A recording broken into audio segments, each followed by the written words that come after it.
राम राम दोस्तों, स्वागत है मिनी व्लॉग में। सब लोग रेडी हो चुके हैं ट्रैकिंग पे जाने के लिए। और यहाँ पर मैं तो पहले उतार लिए थे कपड़े, मैंने सुबह ही, मुझे पता था कि यहाँ आगे जाकर बहुत ज़्यादा गर्मी होने वाली है। भैया की अच्छी जानकारी के साथ हमने यहाँ पे सुबह का ब्रेकफास्ट बनाया। हेल्दी खाना है, चने वगैरह हैं। और यहाँ पे मुझे थोड़ा गर्मी हो गई थी, मैंने पैजामा निकाल दिया था। सबसे पहले हम पहुँच गए छोटे से बुग्याल में। यहाँ पे देखो भाई, छोटे छोटे कुत्ते भी आ रखे हैं। अपनी ट्रैकिंग को कंटिन्यू करके हम निकल चुके हैं अगले बुग्याल की ओर।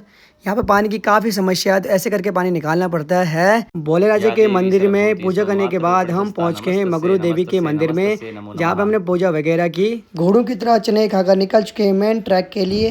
तो वह फाइनली पानी मिल गया है, क्योंकि यहाँ पानी की बहुत प्रॉब्लम है। और टॉप व्यू में पहुँचने के बाद मेरे खुशी का कोई ठिकाना नहीं था। और ये वाला लेक तो आपको काफ़ी अच्छा लग रहा होगा। फाइनली पहुँच चुके हैं जहाँ हमने नाइट में स्टे करना है। पुनीत और भैंस को देखने के बाद आज के मिनी ब्लॉग को यहीं पे एंड करते हैं। बाय बाय दोस्तों।